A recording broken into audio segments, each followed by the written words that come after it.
with then Donald Trump. When you heard the Access Hollywood tape, what did you think? I mean, yeah, he's basically admitting to the behavior that I was a victim of. And then have you followed the reports that he now is saying in private, maybe that wasn't actually my voice? Mm-hmm. I mean, nothing shocks me anymore about him. I think he's a pathological liar, and yeah, it's not shocking, but it's sad that people don't, I guess, hold him more accountable for those things. Well, Rachel Crooks, we appreciate you coming forward and telling us your story. We appreciate getting your perspective on all of this. Thanks so much for being with us. Thanks for having me. We're following a lot of news, so let's get right to it. No collusion. There's been absolutely no collusion. The president tweeted that he fired him because he had lied to the FBI. That ups the ante. You tweet regarding ongoing criminal investigations at your own peril. I'd be careful if I were you, Mr. President. What we're beginning to see is the putting together of a case of obstruction of justice. We're very close to the finish line. This was Swamp 101. The bill was being hand-drafted. Lots of provisions were being included for special interest.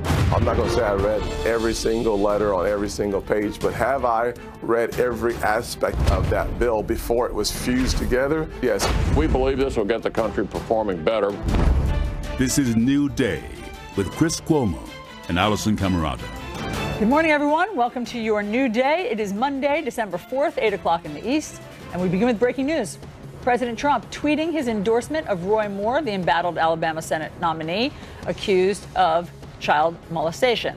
Candidate. The president and Senate Majority Leader Mitch McConnell both changing their tune on Roy Moore over the weekend, this a week before this high-stakes special election. All right, this follows a series of tweets that attempts to undermine the credibility of the FBI.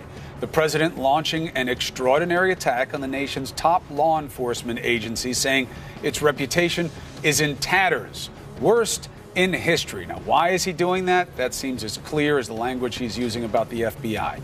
This all comes after fired National Security Advisor Michael Flynn pleaded guilty to lying to the FBI and is now cooperating with Bob Mueller's Russia investigation. Joining us now is CNN political analyst Maggie Haberman. Maggie, it's good to have you. I mean, look, I'd love to be wrong about it, but it does seem to be a guarantee that if you go after the president or you represent something that he takes as a threat, he will attack you, even if it is one of the key institutions of our democracy. I think that's correct. I also think that if you think about how this feels for the men and women of the FBI to have the commander-in-chief of the United States saying that their reputation is terrible, that this is all a mess, there is no question that the FBI came out of the 2016 election bruised for a variety of reasons. The probes into Trump, the probes into Clinton, how those were handled. But for the president to say this just takes it to a completely different level, and to say it on, I mean, with all due respect to the Twitter founders, a pretty unserious medium such as Twitter. I also was, struck by this. Very often we go through Donald Trump's Twitter feed when something happens and there's a tweet for all occasions that he's done in the past, that where he was on the opposite side of it. There was a tweet that Sarah Sanders, the press secretary, did about Hillary Clinton in November 2016, which is, if you're attacking the FBI because you're under criminal investigation, you're losing. That is literally exactly what is happening here. It's the exact same thing. Let's talk about the breaking news this morning, and that is back to Twitter. The president has tweeted what is an endorsement now of Roy Moore, using him by name.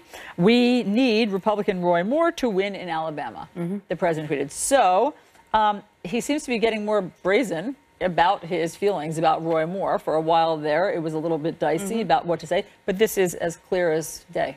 In fairness to the president, he's been a lot clearer on this for a lot longer than, say, Mitch McConnell, who yesterday went from, pretty hard language to, well, we'll let the people of Alabama decide. Absolutely. He has done an about-face, for sure. He has done a total about-face. The president sort of never completely pulled back, and then never completely went in either, but he made clear to a lot of people that this, for him, was reminiscent of when he went through several accusations from women in 2016, and Republicans wanted to drop him. This was very problematic for him, and felt very familiar.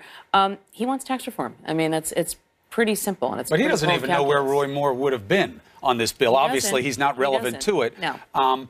And I hear the same thing you hear, that a little bit of this is about how he regards accusations from women. And look, to be fair, Roy Moore has every right to fight accusations that are against him, say what he believes is true. Right. But how much of it is about, I need this seat? I don't care who it is. I need the seat. I think that's a huge amount of it. I mean, I do think that a lot of it is sort of this psychic reminder of at least don't rush to judgment in his mind. Although we should say that the allegations against Roy Moore are not just sexual harassment. It also includes inappropriate sexual conduct with a child, with a 14-year-old. But I do think that he wants the seat. I do think that he recognizes that this year of his presidency was essentially,